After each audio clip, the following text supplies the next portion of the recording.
right, we're live at No Fun Radio, Cordoba Street, downtown Vancouver. I'm sitting with Darrin of legendary Canadian synth pop band Psyche. Hi, Darrin. Here we are, and it's our first time in Vancouver after all these years that we played in a few other cities in Canada and then left for Europe, and finally we made it back to our own country. That's right, for the very first Vancouver show that Psyche has ever played, which is happening at the Rickshaw Theatre this Saturday, July 14th. Doors are at 7:30. They're also going to be with Rational Youth and a few other acts, Weird Candle, In Mirrors, and Void Mirror of Victoria, BC. So that's a little breakdown on the show coming up for you. Yeah, we'll tell you more about it later. Well, a bunch more. We're sitting here in the studio. First thing that comes to mind is talking about some of the beginnings for Psyche. Yeah. Know that you started out in 1982. Yeah. And it was yourself, your brother, and was Dwayne of Skinny Puppy. He was in it as at the beginning? Yep, right at the beginning. First it was, well, obviously my brother and I, because but when we chose the name Psyche, it was actually as we were a trio. And the debut concert was in Edmonton at a festival called Westwatch. And we had started playing around in small areas there, and then we played at a club called Krieg, and we named a song after that club as well, actually, at one point. And that was the beginning. And Dwayne was with us up till about end of '83. Okay. And then he was still in Edmonton, but we had moved with our family to Ontario. And we heard about a year or so later that he joined Skinny Puppy, which was kind of a surprise to us, because at the time when we were doing our gothic horror, he wasn't really that much into it. And it was like, how the hell did he get it in Skinny Puppy? But but that's a story for another time. But we were already in Ontario and then on our way to Europe by the second album. Yeah. So one thing comes to mind in the early 80s.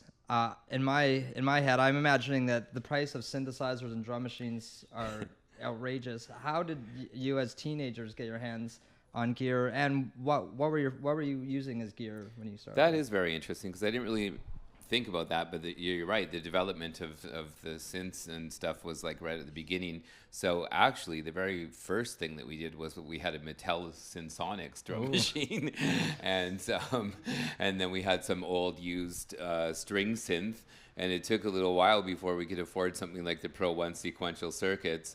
So the beginning of Psyche, really the main instruments were the Pro 1s. We had two of them at some point, and then Korg monopoly, which really defined what we sounded like. And then I guess the very first drum machine after the Mattel was the Dr. Rhythm, the one that you just turned the knob and it made that was basically what we used for the first recordings. Cool. That's yeah. That's incredible. Yeah. I'm guessing you played some of your first shows with the Mattel. The Mattel we used, I think we only recorded a little bit with it. I do believe the Dr. Rhythm was available by the time we actually started playing do the live shows. So we had it, with the little congas and all that kind of stuff. Cool. Yeah. So did you go to school with Dwayne? Yeah, that's kind of weird. I think he's a year older than me, and we were both at Harry Ainley High School. Oh, shout out to Harry Ainley, like who cares? But anyway, and actually I didn't know him until my brother had met him at a keyboard shop, and he brought him home one day and said, "This is going to be the second keyboard player," and I'm like, wait a minute, he goes to my school. Yeah, so and then we started like together, because my brother we wanted to play live, even though we were a synth band. We wanted like everything to be live rather than the drum machine running. So we had the two guys, and then everyone played their bass line and the strings and the whole thing. And then I used to play bass, but cool. I can't play and sing at the same time. So I said I'm just gonna sing. So did you guys start in like the basement of your parents' house? Or yes, basement band. Yeah, basement band. Yeah. I love it. And then, it wasn't more than a year until you said you played your first show that year, 82? You were 17? I was 17 and my brother was 15. So Dwayne was 18 then. And our very first show was actually in somebody's basement, sort of a private party, and it got crashed by SNFU. And so I remember like absolutely everything, because I'd written a little diary. So up until '85, there's like the whole story of Psyche. I wrote it down, and we officially started with under the name Psyche because we had a few other names before, but like we chose Psyche. It's everyone knows now the story is that it's the B-side of a Killing Joke single, War Dance, and they spelt it with 2 S's. But I thought Psyche represents the intelligence, the mind, and the soul according to the dictionary, and I thought that covers it. That's what I want to do. I want to write songs about that. So yeah, that's how we started. And the very first show before this festival that I mentioned was in a place where we were too young. So we had all set up and we'd done the sound check, and it was I think with 2 other bands. But then when they closed the doors and said, the show's going to start or whatever, then they found out how old we were and they kicked us out. So, yeah. So you continued to live in Edmonton for the next year or so, and then moved to Waterloo, Ontario? Yes. My parents we had originally grown up in Ontario, in Kitchener-Waterloo, actually, anyway. And we were in Edmonton the formative years between the ages of 10 and 17 for me. And when I turned 18, a couple months later, we started the move, and then we had to sort of like, set ourselves up again. But the actual first Psyche album was released ourselves independently in 1985. 1985. Yeah. And that was while in Waterloo. In Waterloo. Who cut the record for you? Who produced it? We produced it with a guy that we found there. His name was Richard Blom, and we had already all the songs, as you always do with your debut album. You've already played like The Brain Collapses and Maggots and all of our titles. We'd already tried them all out. A couple of them we wrote though at the time of the album, and yeah, we produced it together, and basically, with a little bit of help from my dad, we, paid for the record ourselves, and I did all the promotion and sent it out to the radio stations, all the usual stuff you do when you do it yourself. I think we got a copy of it right here. Yeah, the very first album, Insomnia Theater. I put it together with Letra Set. So, for those that are watching, that's... Oh, there's a video. Okay, well, that's the re-release. That's the re-release. That's the re-release, and somewhere in here is there it is to compare. This is the original picture, and turn around the back. For those who are watching. Oh yeah, turn it around. And so that's Letra Set with very 80s style, letters, and but now we've re-released it 30 years later, and that can be bought on Storming the Bass? Yes, Storming the Bass, Artifact Records. The history of Psyche is now available again for everyone to hear. So, releasing that record, did you get invited to go to Paris after that? Yeah, well, that's the interesting part, was that we had started to play after the record. We played in Montreal, and I believe we were also back in Edmonton one time. In the late 80s, and then we thought, well, I don't know, is that it, right? Like, are we going to make it here in Canada, or what's the the purpose? So we did send it around to labels in England, like everyone, to Mute Records, because of Depeche Mode and Fad Gadget and all that. And of course, we never heard from them, so we ended up hearing from a French label called New Rose Records in Paris. And they were ecstatic about the first album, and we had to add some more songs because they wanted to make a double 12-inch, which was like some kind of new concept, like so that it could be 45 RPM instead of 33, because they felt that the songs needed more time to be appreciated. So 2 songs aside, and we loved that. So we recorded some more songs. And while in Paris? No, just before. And then Insomnia Theater came out in Paris, totally different cover. And so a second version, a double disc. Yeah, double disc. And then then they told us, oh, it's selling pretty well. Maybe you want to come over. And we were like, yes. Wow. And so that was it. And it was like my brother was then 19 and I was 21. And that's when we started in our European career, so to speak. How exciting was that for you? Yeah, it was pretty amazing. And we really lived in Paris, like in hotels. basically from our royalties at the time, and didn't really have a plan. It's like, yeah. So, from what I've read, Psyche opened for Suicide. Yes, that was in Paris. That was what the label set up so that we could debut in front of a large audience. So we were like terrified. Tell us a little bit about that show. We actually didn't know who Suicide was. I know, shameful, but this is what happens when generations pass through and you don't know who the originators of your music were. We'd heard of them. We'd heard the song Ghost Rider because Soft Cell had covered it. And then we were like, oh, we get to play with Suicide. It was an audience of 2,000 people. And the first thing I thought was, this is fantastic that two people can go on stage and have 2,000 people in the audience, which was really great. No guitars. With no guitars. And so I thought, fantastic. And so we, wanted to make a memorable impression. So we did our sort of horror show with blood and all the, all the stuff that Skinny Puppy also got famous for too. But we got to do it in Paris first, and then they all wrote about us and called us like gothic and freaky and stuff like that. And we met Suicide backstage, and they were a bit older, so like the godfathers of the electro duo.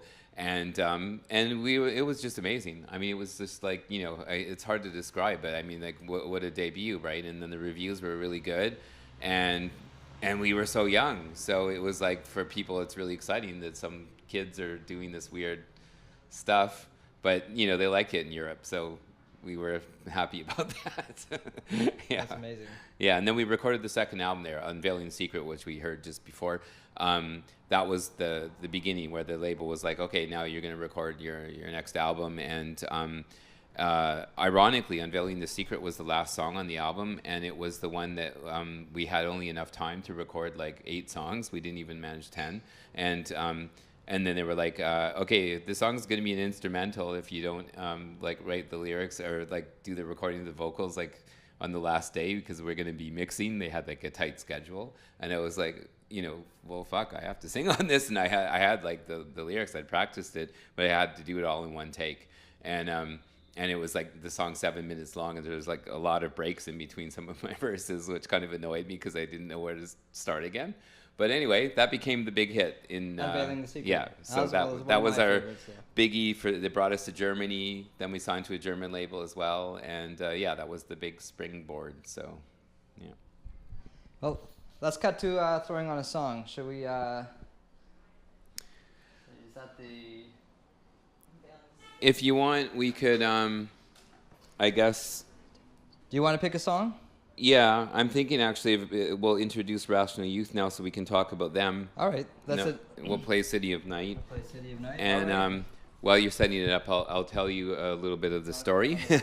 So Rational Youth was really for us the first Canadian electronic, all electronic band. And we consider them to be like Canada's Kraftwerk, because Canada didn't we have a few electronic bands in the 80s in Canada, but there wasn't anything like purely super synth. And so that was like our heroes, them and Nash the Slash. And I finally met Tracy 30 years later or something, when we ended up doing shows together in Sweden. And and it was like we were somehow brothers, because everything we talk about, it's almost like we grew up together. And so we arranged some shows after Sweden with them to play together in Germany, and we've wanted to continue this symbiosis for quite some time. So it's a really big thrill to play together in Canada, to actually have my heroes, and the fact that we're playing as the headliner in Vancouver is almost embarrassing. But because they were away for so long, and I think that a lot of the new generation discovered Psyche first and didn't know about this much history of the Canadian electronic scene, and so in a way we're sort of bringing back the whole story together. So thank you for that, and I guess we'll hear City of Night, which was a really big club hit in Montreal and Canada and New York and the Netherlands and everywhere. All right, City of Light, Rational Youth.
Okay, that was Western Man from the new Rational Youth EP called Future Past Tense.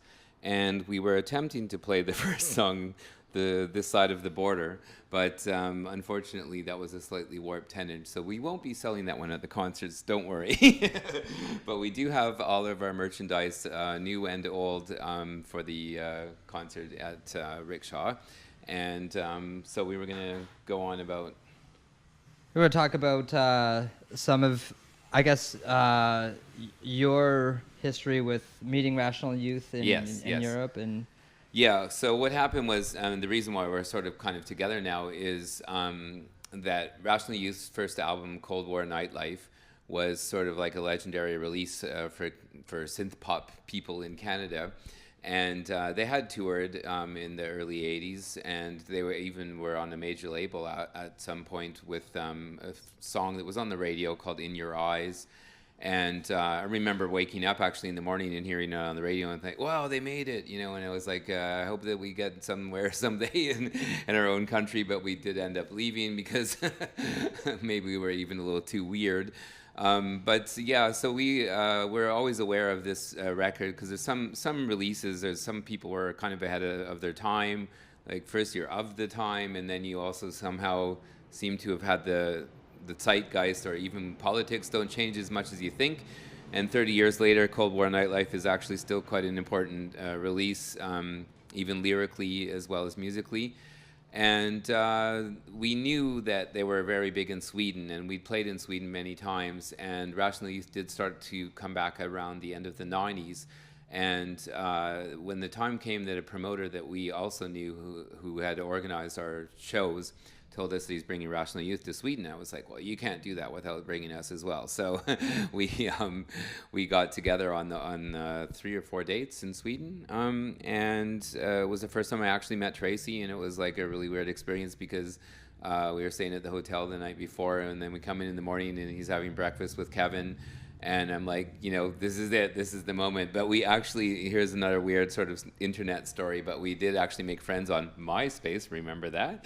And then we started, you know, trading messages. And we both had a picture of ourselves with this red jacket, sort of James Dean style, that we bought at like some cheap store. And he wore it in one of his press photos a long time ago, and I ended up wearing it on my video for Uncivilized, and also was like, had some photos with that. And we thought, I don't know, somehow it's like we were like brothers separated at birth. So I found another brother who related to everything that we just totally relate to everything. We even think very similarly. It's just bizarre. And so we started a collaboration that we would, you know, play together in the future as much as we can. And we brought them to Germany, and then they've toured now twice. So they also got to play in places they never were before. And now through this tour of Canada, we're together in places I never was in Canada, and the first time for them in a long time. So, yeah. Great. That's my Rational Youth story. Anything else? I guess relating to that, you had a little project with Kevin Komodo. No, that's right. Oh my God, I almost forgot. Now that you mentioned it. Heat. Yeah. Vanishing Heat. Yes. Okay, so they What year did that start? This is weird because okay, my brother. I mean, here's the whole story. So we're doing all the serious stuff here. My brother was diagnosed with schizophrenia in 1988. After the third album, Mystery Hotel, and we were coming back from Europe, so we were back in Canada, and we were going to work towards the next album, but because of the diagnosis, there was things happening. It's a bit long of a story to tell. We did come home, took a little bit of a break, you know, to deal with the diagnosis, and I felt a little bit unsure of what to do. So I had made friends with artist David Christian, and I decided to take off to Montreal for a while, and so I stayed at his place, and then later I ended up living with Kevin Komodo, and so it was like part of the Montreal scene for a while. And the irony was that Rational Youth didn't exist at that time, so I also didn't even meet Tracy then. I think he was already in Ottawa, but anyway, so like started making demos with David Christian towards a new Psyche album, actually, where I also said to my brother, like, do you mind if I continue without you? Because at the moment I wasn't really sure what was going to happen. And then while I was doing that, because I hadn't really written a lot of songs, I was doing a lot of things with Kevin as well. And so we just decided to do this Vanishing Heat project as a sort of a side thing so I could experiment with, other ideas in electronic music, because everyone has a side project, know that. And I thought, no, I have to have one too. So that's what we did. And Vanishing Heat, did one album? We did one album, but ironically, a couple of years later, with another guy, I made a second album because a friend of mine in the UK actually was obsessed with the first album, so we made another one. And I played a few shows as Vanishing Heat. It was kind of, trying to be industrial, and it was a sort of a little bit of a sarcastic commentary on Skinny Puppy, I'll be honest. And it was just sort of a fun, like, let's try to sound more industrial than them. But also a little bit of my own little ideas, inspired by Chris and Cozy and stuff like that. And I don't know, it's just a fun thing to do at the time. I'm actually more focused now, much more on just making Psyche the best that it can be. I've done a lot of different kinds of styles of music over the while, but my main focus, my main course really is just Psyche. So I don't know, I shouldn't talk too much about Vanishing Heat, but thank you for asking. I was just curious how you didn't meet Tracy till later, but then I knew you. I know that I know all these put people. the puzzle together. Yeah, so the other part of the story was after the Vanishing Heat thing was made, the irony was that then I had started to work on an album with David Christian, and so I went back to Germany and I got signed to a German label, and Psyche continued without my brother for the one album called The Influence. It had the one song that everyone loves in Germany is called Misery. I don't know why that is. But anyway, it was sort of a new kind of, that was actually the beginning of what is called dark wave in Europe. I did read that. And we were really one of the first, so-called synth pop bands that's usually sound, people think you're happier. But I mean, let's face it, The Brain Collapses, my first album, is not synth pop either. But The Influence was kind of that really moody, dark, atmospheric stuff. And that was a big change for us, too. So, like, Psyche started sort of another part. And then I also got a release of Vanishing Heat. So both of those albums came out around the same time. And but I couldn't really, like, focus on the two things. So I continued with Psyche. Yeah. I'm curious about the climate, the landscape of the electronic music scene in early, mid, late 80s in Canada. What was it like being one of the... Yeah. What was it like being one of the few... What scene? Okay, we'll do the fast version is Edmonton. Okay, we are the only electronic band. When Skinny Puppy came out, it was pretty much the same time, actually. So both bands, Skinny Puppy and us, and I think Frontline Assembly and Images in Vogue in Vancouver. Mm-hmm. So that was like the names. And then I would say, other than Safety Dance from Men Without Hats, mm-hmm. which was, another world. Mm-hmm. But, that was Canada. But also related. That was Canada, right? Kevin. And so Montreal, I guess, would have been Rational Youth and whatever else was happening there. There's a couple of weird bands. I have friends in Germany that collect something called, I think they're called Ico. I could be wrong. There's another weird one called Land of Giants. Like the obscure collectors know all these things. And then another one that was big for us was Ceramic Hello. But again, so... And those were bands that you were listening to in the late 80s? We were listening to... This was the 80s Canada, so I'm trying to, mm-hmm. I guess, say the only bands that I knew the names of, and then the only biggies, the big names for us was Rational Youth and Nash the Slash. Not necessarily completely electronic Nash, but he was like the most original artist, mm-hmm. like in Canada at the time, as far as we're concerned. And but so we played in Montreal and Quebec a lot. We never. Did you ever play with Nash the Slash? Never played with him. Your label mates though on Artifact. Yes, that's right. Yeah, and we met him. We were friends with him. We were pen pals. What's first. he like? Well, we loved him. We absolutely still love him today, like forever. Nash. So, Maybe 2020 Nash Psyche tour. Well, Nash has sadly passed away.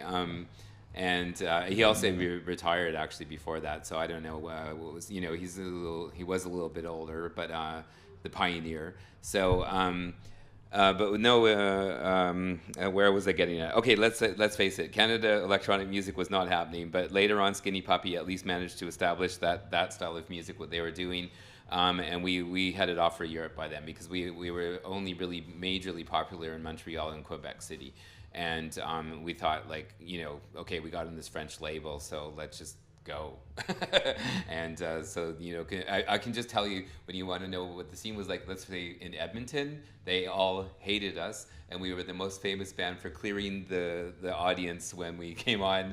We were actually proud of it. It was like, if there was 35 people in this event and then it ends up only being 2 that can survive us, then we achieved something great. That was the Canadian electronic scene, at least in Edmonton. Clear the house. It must have been a huge contrast being in Europe in the late 80s. Well, especially when you think about when the you fact leave that from Edmonton to and then we played with Suicide, and 2,000 people came to see 2 guys on stage, and I was like, thank God for that. I mean, thank you, Suicide, for making that work. And I mean, all of our heroes were there: Cabaret Voltaire, Kraftwerk, Tangerine Dream, Jean-Michel Jarre, Soft Cell. I would not be nothing. I would be nothing without Soft Cell. Did you ever meet Mark Allman? No, and that is a really high point in my career where I'm like, it has to happen. But I always thought if I met Mark Allman, that we would spontaneously combust. Was he aware of the the Sex Dwarf cover? This is kind of weird because like a few years later, I had a friend who's also a radio host and was an important sort of like guy who wrote about records and stuff. And he'd met Mark Allman, and he gave them a cassette. So I know that Mark Allman heard The Outsider and for sure the Sex Dwarf cover, because I even met his guitar player, Neil X, who's still with him. This was like way after Soft Cell though. But anyway, so I still have never met him in person. I know he's aware of me. I was allowed to do an interview with him where I also didn't meet him, but like through online, doing a Sideline magazine. And so like there's a connection, but I also thought like I shouldn't meet him because like that's like the king, the god, and it's just not possible. Like I said, we probably would explode. I don't know. But we're going to the 40th. The final. Say hello, wave goodbye. We're going to that, but unfortunately not with VIP tickets and going backstage. But I want to go to that. Yeah. Anyway, so but yeah, so now that was that's one of the reasons why we went to Europe too, because like I was like. So last night we were talking about how you played with a few acts like Neon Judgment. Yes. We know. And you made friends everyone. with them. Yes, everyone you can name them all. I will tell you, we know them all. We played with Neon Judgment. We played with. Who are some of your favorites to play with? The Weathermen. The Weathermen became very good friends of ours. I don't know if they're that well known, but we actually even opened for them in Toronto. They had this song called Poison, which was a huge hit, and but it's a bit more obscure. Neon Judgment's still sort of going. Split Second we met. I'm trying to think from the independent bands. Did you play with Split Second? We played with Split Second. Just about everybody. Like even the newer groups, like And One, Covenant, all of them. We played with everybody. V&V Nation, a few too many times, I think. And then some of the newer groups. But as far as the old groups go, Neon Judgment, like I wasn't like, we were sort of, I guess you could say equals at the time, because like we weren't like, we knew a couple songs, but when we played together, it was like we were both starting out. So the Young Gods was kind of a weird one for us, because we were like synth pop, and we actually ended up on a small tour with the Young Gods, and we played with them also in Poland, and they were pretty big at the first 2-3 albums then, and it's nothing like our music, but like we usually get along with bands that are not exactly like close to what we're doing.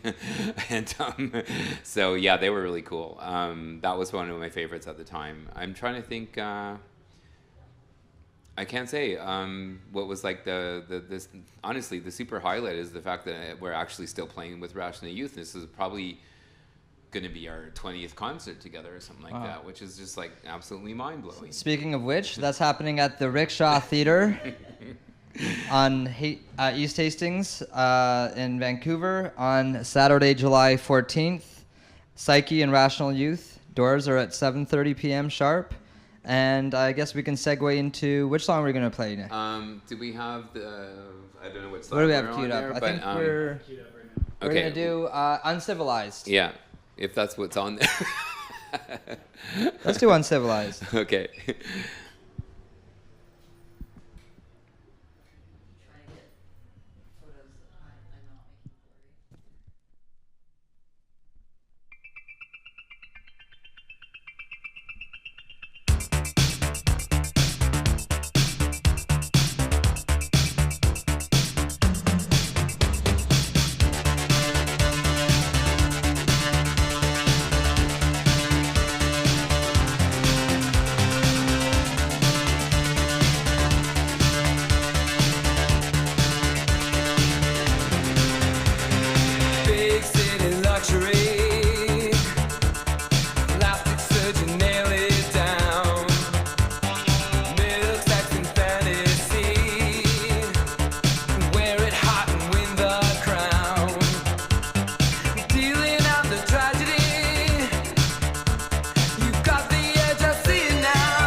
Are we being videotaped as well?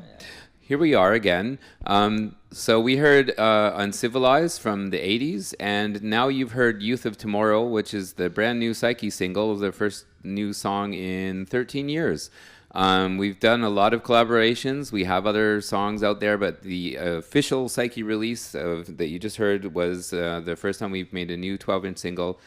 And there it is. And we are working towards a new album, but we'll talk about that later. So you have some more questions. Well, we can talk about. We talked a lot about the past. Why don't we talk about the current state of affairs for Psyche? You're here. You're being joined by Stefan on synths. On the Saturday show. Yeah. How long has Stefan been playing? Stefan has actually been off and on the synths and not necessarily writing, but performing live since 1994. So it's actually a pretty long period. And we were talking about some of the. Well, we were talking about Nash the Slash and that he's no longer with us, but of course we have all the music. My brother also sadly passed away in 2015. That was exactly around the time that we did these 30-year re-releases with the first 3 albums and our first 12-inch single of all time. And I've had a bit of a nostalgic bent in the last while, so we've been doing a lot more in the concerts. I'd say a good 60%, 70% is actually the 80s Psyche and not so much of the newer stuff. Although we did make, in total, we've made 11 albums. And so other than the 3 80s releases, we had 2 in the 90s. We had 3 or 4 in the noughties. and then the new one. And the new one is actually the Psyche with Stefan and I. We both wrote those Youth of Tomorrow. two songs. The other one's called Truth or Consequence. So that's the brand new Psyche, the first time on record. Will you be playing Youth of Tomorrow? Yes, we will be playing both the new songs. At the Rickshaw on July 14th? So you get to hear that if you liked it. I love that track. Okay. Yeah, that's a great track. Yeah, so that's where we're heading, and we've been working a lot on a new album. And the last thing that we did together was I did a collaboration with an artist called Luminance from Belgium. Right. So I am aware of a lot of the newer groups that are sort of inspired by the old sound. And some of it is just fantastic. So I really I'm thrilled when somebody writes me and says, do you want to collaborate? And I hear it and think this is really great. This is what I could be doing. It's very difficult for me to see the newer groups like yours, Weird Candle, and I'll listen to it and I'll think, okay, some of it sounds like what I was doing actually when I was standing on stage in '84 or something, and to find my way, where do I stand now? What kind of music should I be making now? Do you look back? Do you look forward? At the moment, it's a combination of both. With all of what we've done, I still want it to sound like those synths and those sounds that I actually like the most, instead of how most people end up being really commercial or overproduced. And I decided not to. I decided Psyche has a very special sound, and even if the people say, "Oh, that sounds so 80s," I don't care. I'm just so. I think you're nailing it with the new singles. The new single is I'm really proud of it. I've made compromises. Did you record that? Did you engineer that yourself? Yes, actually, Stefan is writing and producing. We did even the mastering. We do the design. I think the consummate artist has to create the whole atmosphere, as long as you know what you're doing. I mean, I understand that people, I also like to collaborate. I mean, for instance, the painting on the cover of the record is a guy in France who's an older Psyche fan, and I was just randomly going through Facebook and I saw this picture and I was like, that is my song. And so I love this combination really where it all works together. Is it an alien? It's actually some sort of a sad ghost child. A sad ghost child. Oh. Yeah. And his head looks like the moon. Yeah, it's good. I realized that people really have a thing for creatures with big eyes. So I thought it was cute, but I was afraid that it might be too scary for some people. But somehow for me, it's gothic and it's sad, and it's all of the emotions all together, so that it fit what I wanted to say. You know, I like it. Yeah, because Youth of Tomorrow is about the idea that the youth of tomorrow are either already here, or you know, or it's also kind of making fun of the fact that I'm older. So so it's like saying that the youth of tomorrow all gone, youth of tomorrow, like it's already gone.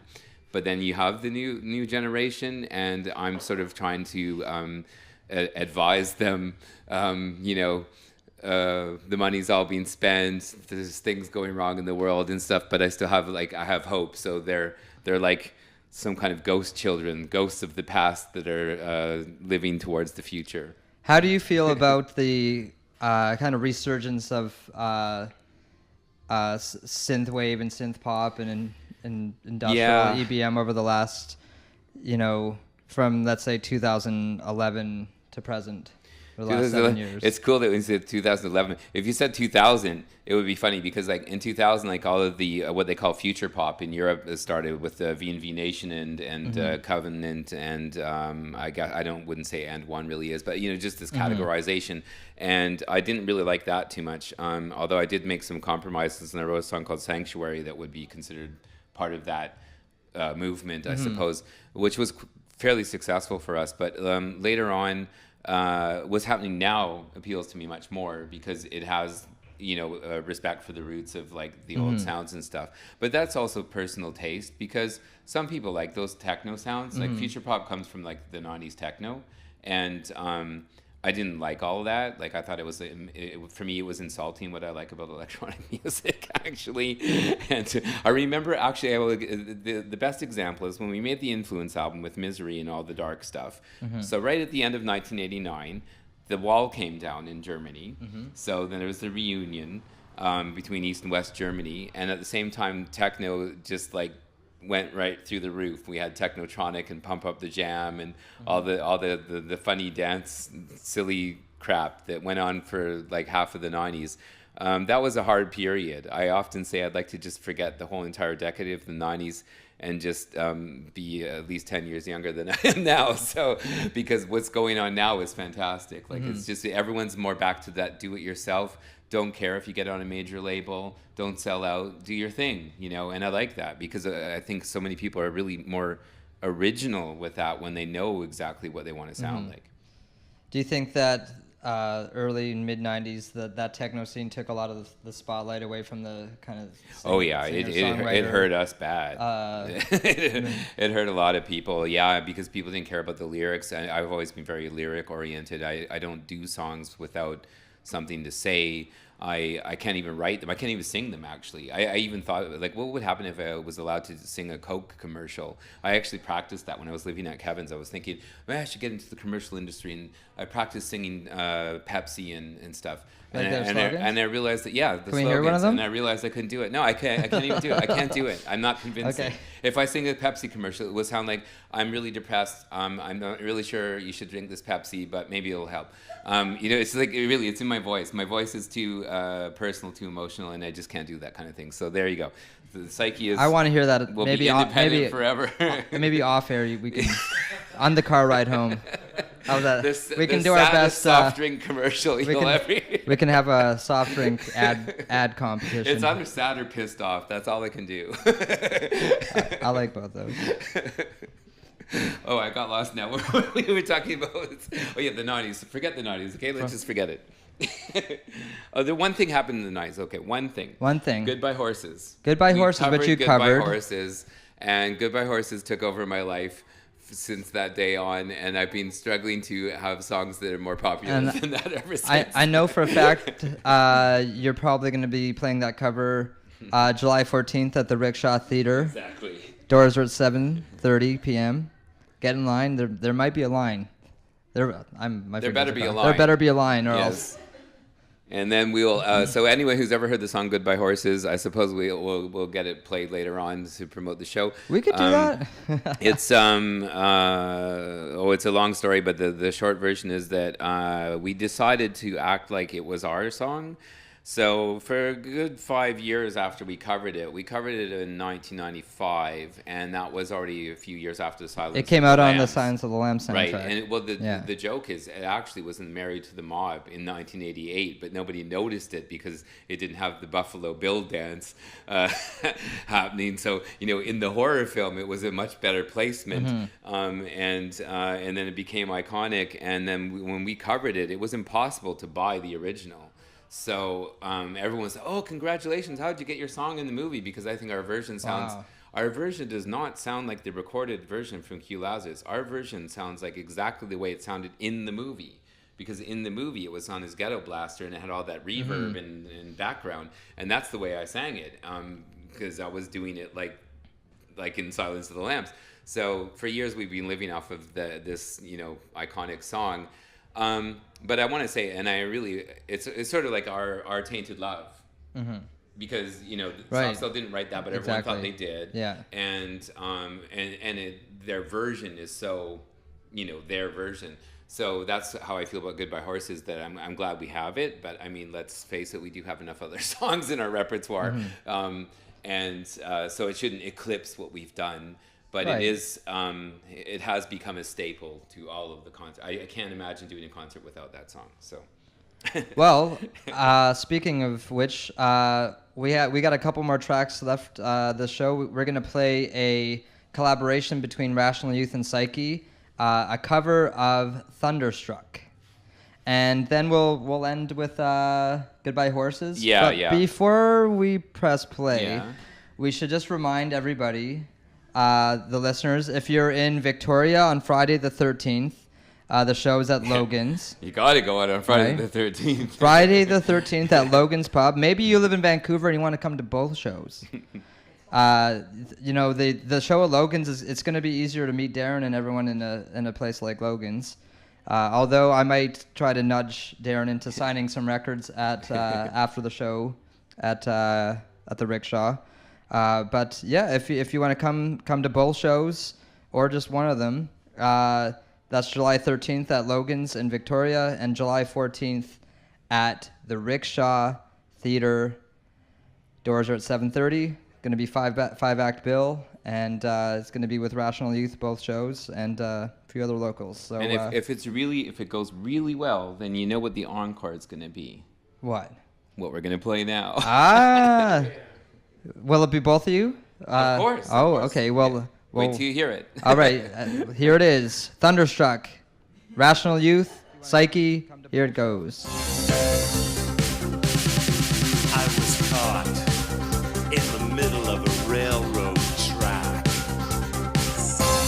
I looked round and I knew there was no turning back.